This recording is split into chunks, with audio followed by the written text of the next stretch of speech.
कि कैसे भारत वापस विकास दर की रफ्तार हासिल कर सकता है। जिस तरीके से कोरोना संकट से पहले भारत की विकास दर की रफ्तार खासी तेज थी और हम उम्मीद कर रहे थे कि शायद बहुत जल्द भारत दुनिया की 3 बड़ी आर्थिक शक्तियों में शामिल हो जाएगा और आर्थिक विकास की दर शायद हम डबल डिजिट को पहुंचाने में कामयाब हो पाए।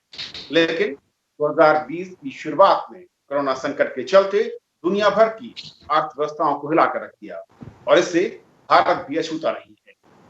लेकिन प्रधानमंत्री नरेंद्र मोदी ने उद्योग संगठनों की बैठक में साफ किया है कि भारत के पास वो मादा और क्षमता है कि हम वापस विकास दर को हासिल कर पाए, वो विकास दर जो तेज हो और समग्र हो।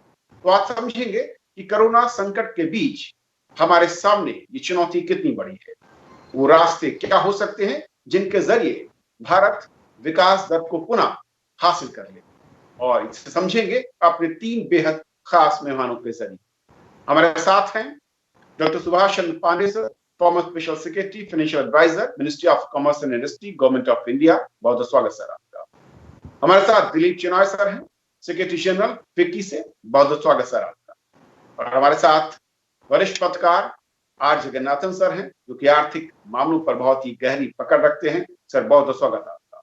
Thank you. शुरुआत मैं दिलीप चिनॉय सर आपसे करना चाहूंगा, क्योंकि जो लक्ष्य है या जो मैं कहूं कि इस वक्त सबसे बड़ी चुनौती है विकास दर को वापस पटरी पर लाने की, उसमें एक बड़ा रोल या एक पहिया उस गाड़ी का वो है उद्योग संगठन, उद्योग जगत। कैसे आप देखते हैं और किस तरीके से आप देखते हैं प्रधानमंत्री के उस क्षमता को जिसका उन्होंने जिक्र किया कि हमारे पास वो पावर है, हमारे पास वो क्षमता है और हम वापस उसे हासिल कर सकते हैं जल्द। तो कभी जैसे आपने कहा कि प्रधानमंत्री ने बोला था to bring growth back again, जो उन्होंने जो नारा दिया था, और इंडस्ट्री संगठनों से एक अपील की थी कि वो उनका गवर्नमेंट का सहायता करते और ग्रोथ वापस लाने में। इसमें 3 चीज़ें हैं। एक तो है जो इमीडिएट शॉर्ट टर्म है, और वो है जैसे कि उन्होंने जो गवर्नमेंट ने जो कोविड पैकेजेस, आत्मनिर्भर भारत के जो पैकेजेस अनाउंस किए हैं, चाहे वो स्मॉल स्केल इंडस्ट्री के लिए हो, चाहे वो एग्रीकल्चर सेक्टर के लिए हो, उनका जो पूरे जो उसका एग्जीक्यूशन ऑन द ग्राउंड उसको कैसे करें। अगर एग्रीकल्चर का 1 लाख करोड़ का इंफ्रास्ट्रक्चर आप देखें, फार्म गेट इंफ्रास्ट्रक्चर, या वो जो माइक्रो फूड एंटरप्राइजेस के लिए उन्होंने जो कहा है, अगर उसको एग्जीक्यूट करने में इंडस्ट्री सामने आए, जो नेगेटिव ग्रोथ है स्टील सीमेंट अभी, वो बिल्कुल पॉजिटिव में बढ़ सकता है, रोजगारी क्रिएट हो सकते हैं और एक तरीके से पूरा जो फार्म सेक्टर को इम्पैक्ट कर सकता है। दूसरे जो उन्होंने और सेक्टर्स में, जैसे उन्होंने अभी रविशंकर प्रसाद ने कल ही ये 50,000 करोड़ का एक इलेक्ट्रॉनिक्स का पैकेज अनाउंस किया है, तो उसको हम कैसे लेके जाएं इंडस्ट्री को इन्वेस्टमेंट करवाएं और उनका प्रोडक्शन शुरू करें। तो ऐसे टेक्निकल टेक्सटाइल्स, एपीआईज जो फार्मा में एक्टिव फार्मास्यूटिकल इंग्रेडिएंट्स का है, उसका पैकेज, तो इंडस्ट्री संगठन अपने उद्योग के जो मेंबर्स हैं उनके पास से पैकेज लेके जा रहे हैं, उनके इन्वेस्टमेंट करने के लिए और काम करने के लिए शुरू कर रहे हैं। दूसरा जो है जो मीडियम टर्म के हैं, जो उन्होंने काफी जो सेक्टर्स बहुत ही नेगेटिव थे, ministry of information and broadcasting मंत्री से बात हुई थी कि सिनेमा हॉल्स को कैसे खोलें, इकोनॉमिक एक्टिविटीज कैसे बढ़ाएं, और इनको एक जो सेक्टर्स बंद है और सेंटर स्टेट पार्टिसिपेशन की एक जरूरत है।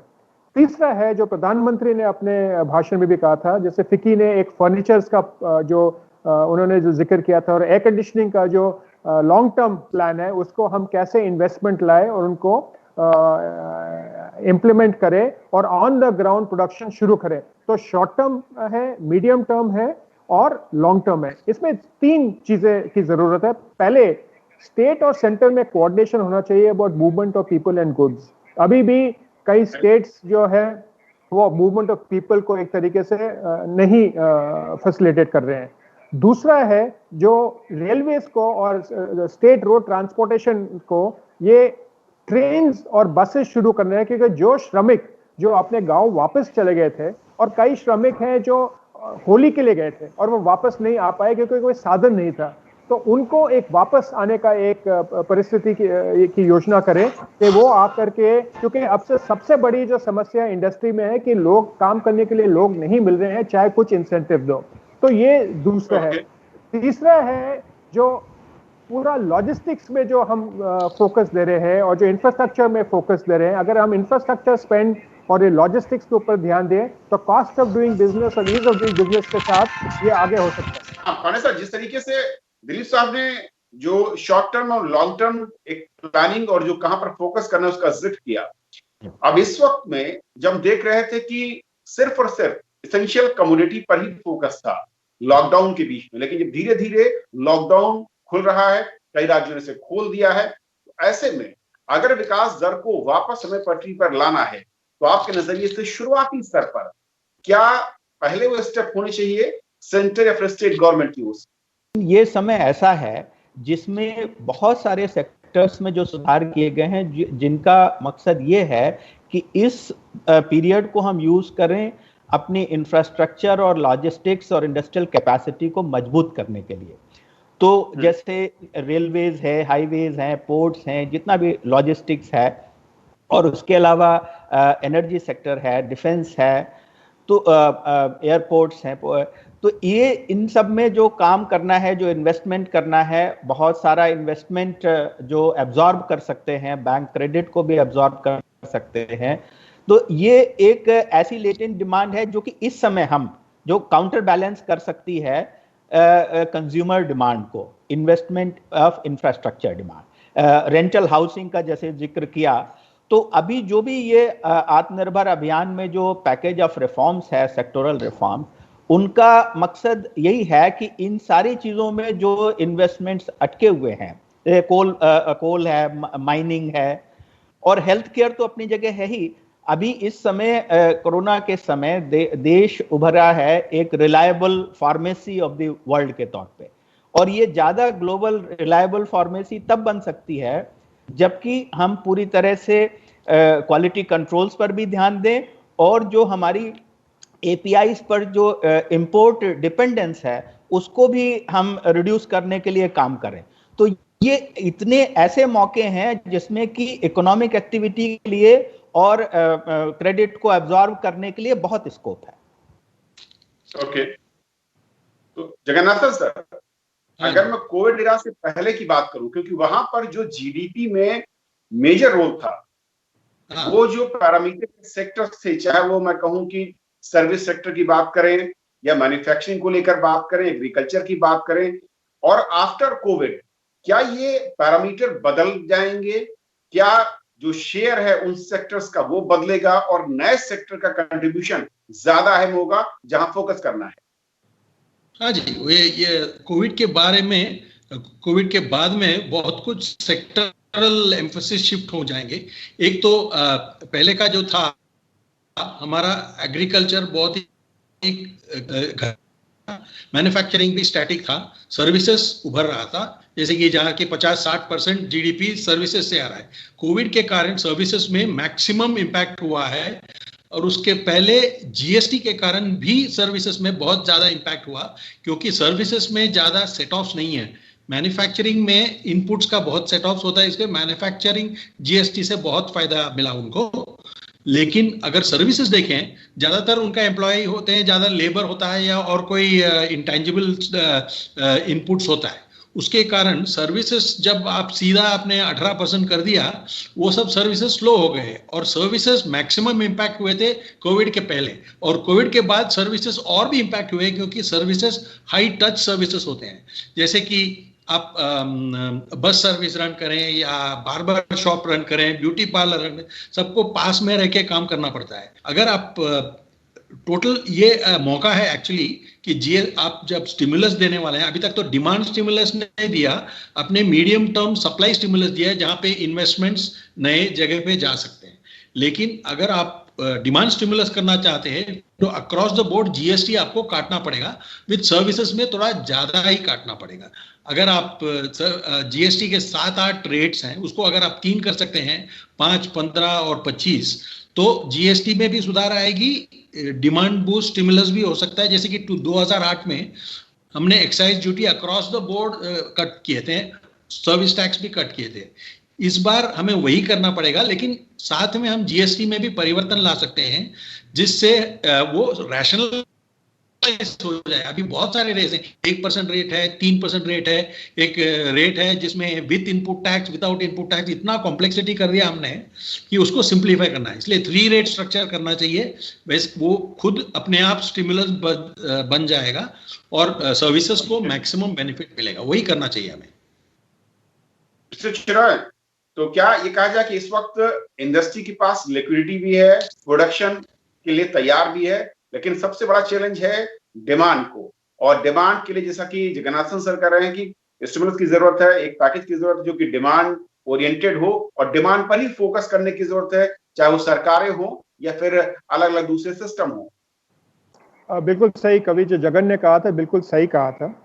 और ये जो है ये इसकी इमीडिएट रिक्वायरमेंट है, क्योंकि अगर आप देखें तो यूरोप में एयरलाइंस शुरू कर रहे हैं, होटल शुरू कर रहे हैं, टूरिस्ट शुरू कर रहे हैं। ये इसलिए कर रहे हैं क्योंकि जुलाई और अगस्त उनके हाई डिमांड होते हैं टूरिज्म और एयरलाइंस और होटल्स के लिए, क्योंकि अगर ये सीजन चला गया तो कुछ भी उसके बाद करोगे तो सीजन के जो कमाई है वो और ग्रोथ है वो वापस नहीं आएगी।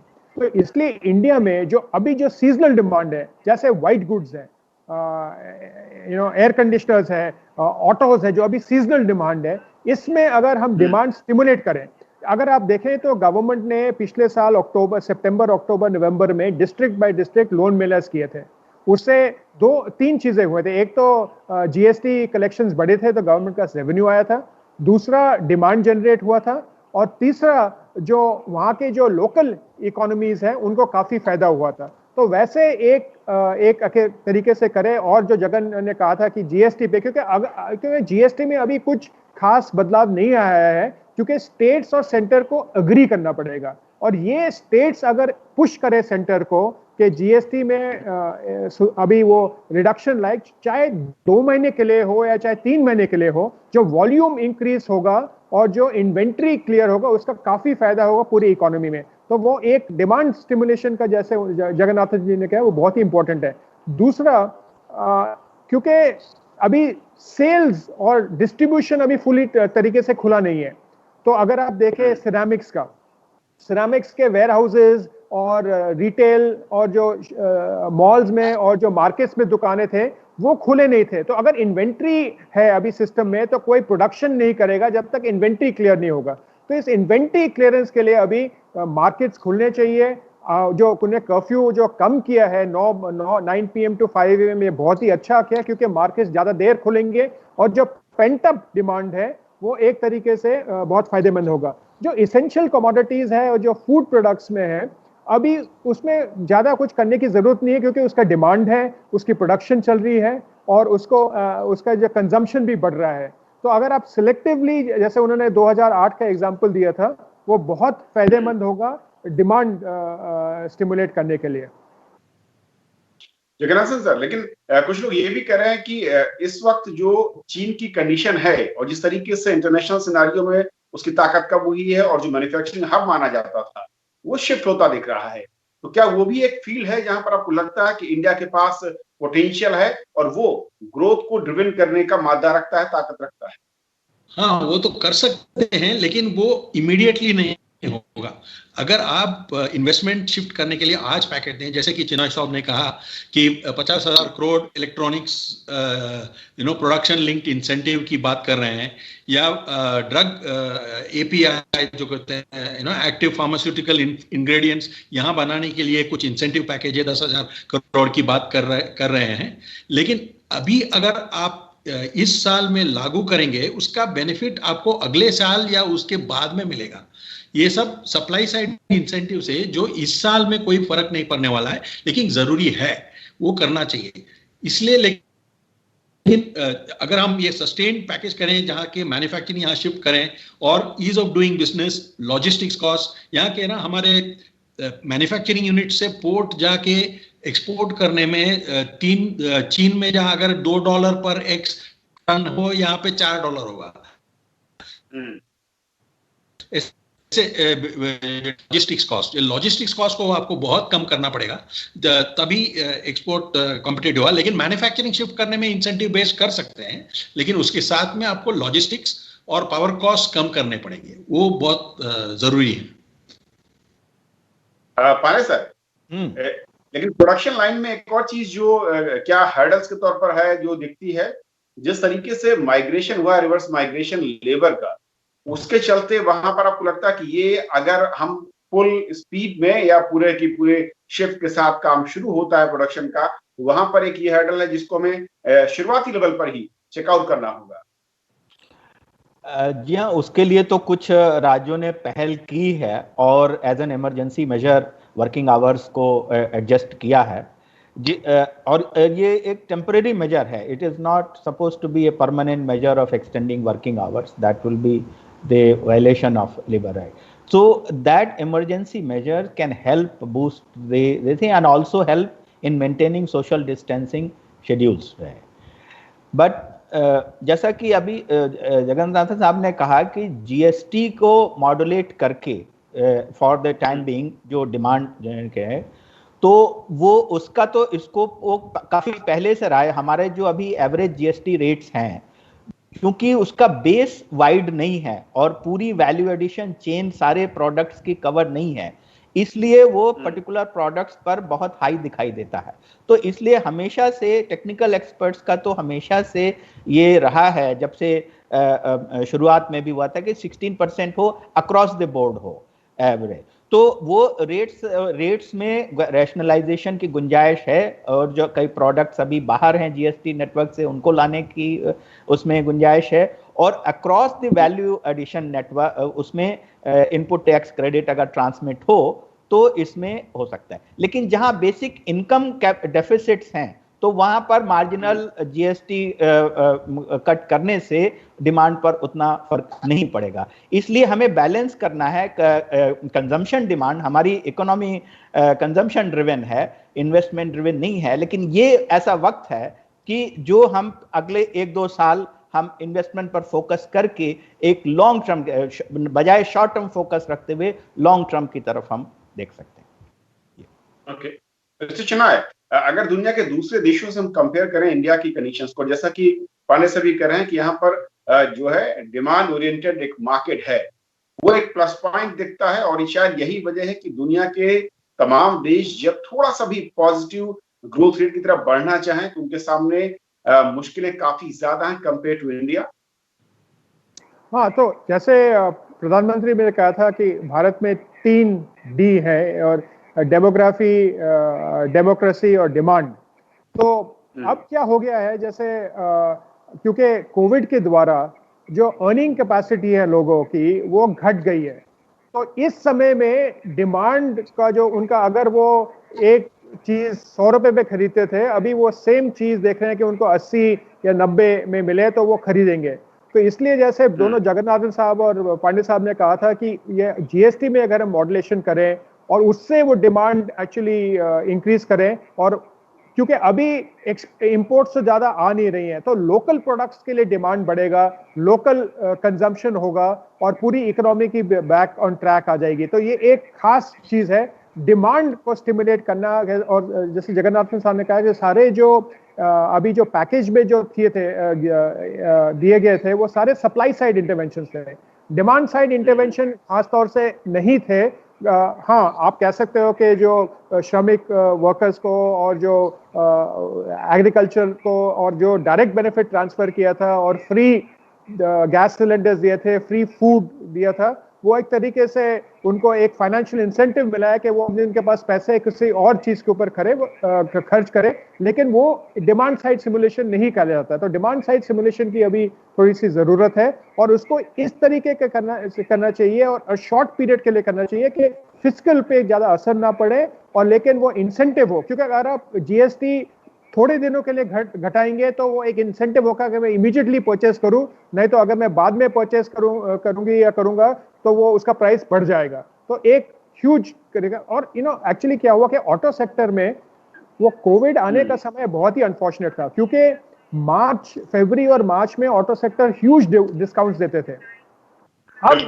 अब वो BS4 के उनके पास जो व्हीकल्स है सुप्रीम कोर्ट के जजमेंट के द्वारा वो भी बेच नहीं सकते हैं, तो उनका और कॉम्प्लेक्सिटी हो गया। तो अगर हम वो 28% से वो GST थोड़ा सा कम करें और उनको ऑटो सेक्टर को दो, और ऑटो सेक्टर का डिमांड बढ़े, फिर ऑटो कंपोनेंट्स का डिमांड बढ़ेगा, स्टील का डिमांड बढ़ेगा, प्लास्टिक्स का डिमांड बढ़ेगा, रबर का डिमांड बढ़ेगा, तो ऐसे जो चीजें हैं उनको एक तरीके से दे तो काफी फायदा हो सकता है।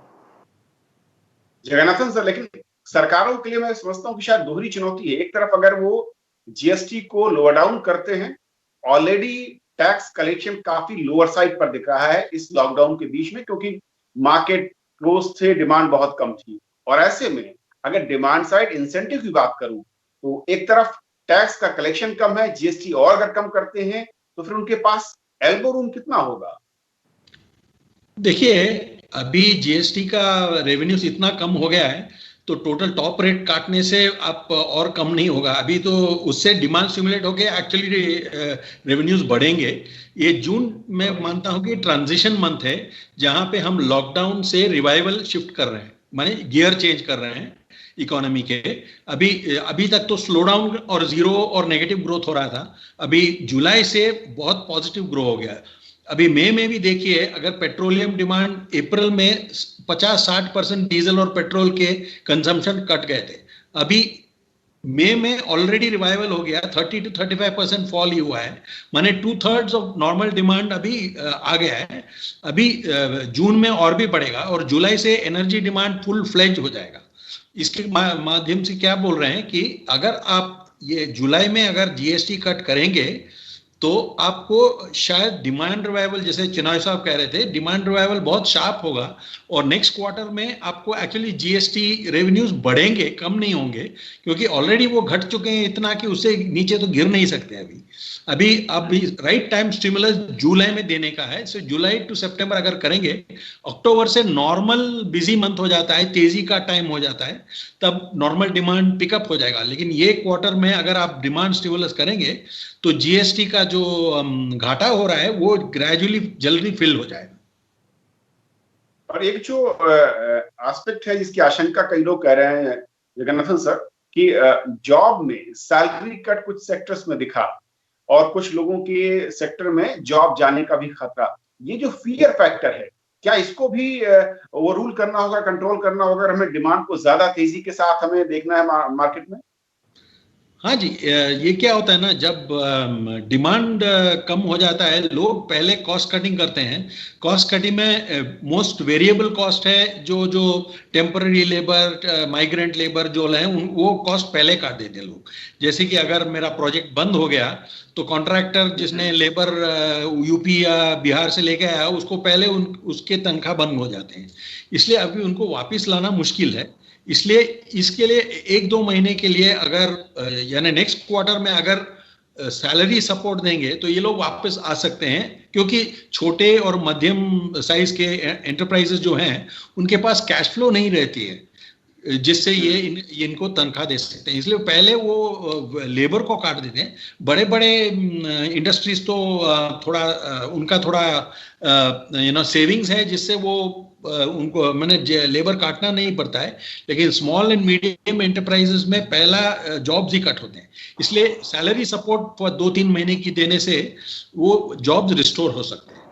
नहीं, कवि जैसे जगन ने कहा था, जैसे जगन ने कहा था, देखिए कई जो है मीडियम और स्मॉल और माइक्रो एंटरप्राइजेस है जो बैंकिंग लोन्स नहीं लेते हैं और लेकिन वो GST पे करते हैं, तो उनके लिए अगर वो GST के आधार पे थोड़ा सा लोन दे, जिससे वो सैलरी सपोर्ट कह रहे हैं और वो उनको जो बैंकिंग पूरा सिस्टम के थ्रू जाने की आवश्यकता ना पड़े, और वो अपना, जैसे कि आप ये उन्होंने हॉकर स्ट्रीट वेंडर्स के लिए कहा था ना, 10,000 करोड़ का पैकेज उन्होंने किया था लोन, वो बैंकिंग सिस्टम में नहीं है।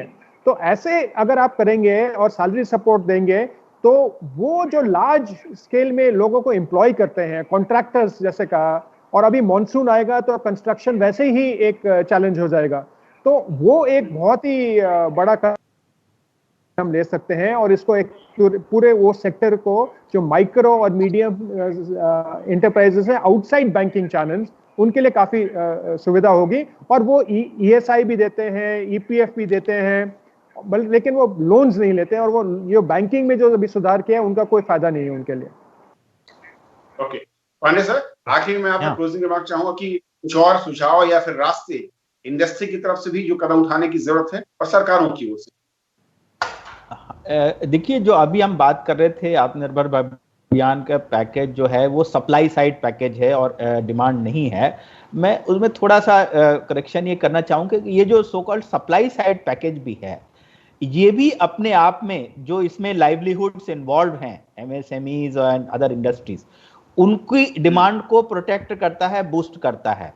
क्योंकि जहां जो लिक्विडिटी जिन एमएसएमईज के पास नहीं है, वहीं पर वर्कर्स का डिस्ट्रेस है, उनके ड्यूज क्लियर नहीं हो रहे हैं या इवन जॉब कट और सैलरी कट हो रहे हैं। तो ये सप्लाई साइड इंटरवेंशन भी इसमें demand side intervention built in है। और मैं समझता हूं कि इस समय सबसे ज्यादा तेजी से जो हमारे बिजनेस पे कॉस्ट ऑफ जो रेगुलेशन है और बर्डन है, रेगुलेटरी बर्डन, उसको कम करने की जरूरत है, कॉस्ट को कम करने की जरूरत है, भले लॉजिस्टिक्स कॉस्ट हो, जिसकी वजह से हमारी इंडस्ट्री कॉम्पिटिटिव नहीं है। तो आत्मनिर्भर बनने के साथ जब वो कॉम्पिटिटिव होगी तभी वो लॉन्ग टर्म में सस्टेन कर सकेगी, नहीं तो ये शॉर्ट टर्म फ्लिप है। तो उसके लिए सबसे जरूरी है कि कॉस्ट और ईज को इंप्रूव करना, रेगुलेटरी बर्डन को कम करना, और जिसके लिए तरह तरह की क्रॉस सब्सिडीज हैं, चाहे railway passenger tariff cross subsidy है या industrial non industrial cross subsidies हैं, इन सब के बर्डन को रिड्यूस करके in manufacturing as a whole उसकी कॉस्ट को, बेसिक कॉस्ट को कम करना। ओके, जगन्नाथन सर, आपका एक आखिरी कमेंट। हाँ, एक जो भी कदम सरकार ने उठाए हैं सब करेक्ट दिशा में जा रहे हैं। जैसे कि सिर्फ शॉर्ट टर्म और लॉन्ग टर्म में थोड़ा बैलेंस नहीं है। जो भी अभी तक किया है ज्यादातर मीडियम और लॉन्ग टर्म है। जो जैसे पांडे जी कह रहे थे कि ये सप्लाई साइड है, सप्लाई साइड अगले साल डिमांड में ट्रांसलेट होंगे, लेकिन इमीडिएटली आपको डिमांड स्टिमुलेट करने की जरूरत है। क्योंकि एक पंप प्राइमिंग जो बोलते हैं ना, पंप चलाने के पहले उसमें पहले पानी डालना होता है, फिर पानी निकलेगा उधर से। इसलिए वो डिमांड स्टिमुलस जो है वो पंप प्राइमिंग की करना पड़ता है। इसलिए सिर्फ वो टाइमिंग, अगर जुलाई में 2-3 महीने के लिए डिमांड प्राइम करेंगे तो सप्लाई साइड उसके बाद में डायरेक्टली डिमांड में। भारत में क्या प्रॉब्लम था कि 5-6 साल तक ज्यादा कुछ इन्वेस्टमेंट हुआ ही नहीं। इसलिए जो कदम सरकार ने उठाए हैं इन्वेस्टमेंट स्टिमुलेट करने के लिए वो सब ठीक हैं, वो नेक्स्ट ईयर और उसके बाद बहुत सर्व करेंगे। लेकिन अभी आगे 3 महीने में क्या करना चाहिए वो डिमांड स्टिमुलस ही कर सकेगा, इसलिए वो उसको प्रायोरिटाइज करना। लेकिन अभी बहुत जल्दी करने से भी कोई फायदा नहीं, क्योंकि जब प्रोडक्शन नहीं है, सिर्फ डिमांड स्टिमुलेट करने से सिर्फ इन्फ्लेशन बढ़ेगा। जब प्रोडक्शन जुलाई में स्टार्ट होगा तब डिमांड स्टिमुलेट करना चाहिए। कभी मैं 2 शब्द कहना चाहता हूँ, 2 शब्द। एक तो जैसे हम अभी जिक्र कर रहे थे गवर्नमेंट को क्या करना चाहिए, मेरे ख्याल इंडस्ट्री के ऊपर भी काफी जिम्मेदारी है। इंडस्ट्री को प्रोडक्शन जारी करना चाहिए और अपने जो सप्लाई चेन्स हैं उनको रीस्टार्ट करना चाहिए, उनको एफिशिएंट बनाना चाहिए, और जितना भी कॉस्ट सेव कर सकते हैं वो कंज्यूमर को पास आउट करे, क्योंकि फिर लो कॉस्ट प्रोडक्ट्स को देने के लिए कंज्यूमर में वो अपने खुद तरीके से डिमांड स्टिमुलेट करें। और इस साल जैसे वो नॉर्मली फेस्टिव डिस्काउंट्स देते हैं, वो एक बिल्डिंग ग्रोथ बैक के डिस्काउंट्स दें और कस्टमर्स को एक तरीके से वापस लाएं। और इसमें जो जीएसटी में जो चेंजेस करना पड़ेगा कि not on maximum retail price but actual price, वो थोड़ा सा अगर सुविधा हो तो बहुत ही फायदेमंद होगी। तो जहां तक एक साल गवर्नमेंट ने अपना जो आगे कदम बढ़ाए हैं वो एक बहुत ही अच्छे कदम है शॉर्ट, मीडियम और लॉन्ग टर्म में, लेकिन इंडस्ट्री को भी आगे ले जाके करना चाहिए कि वो अपने आप में कैसे प्रोडक्शन स्टार्ट करें, लॉजिस्टिक्स के कॉस्ट कम करें और कस्टमर को एक तरीके से स्टिमुलेट करें और डिमांड वापस लाएं। बिल्कुल, बहुत बहुत शुक्रिया आप तीनों मेहमानों का, मिस्टर शेनॉय, जगन्नाथन सर और पांडे सर, हमें समझाने के लिए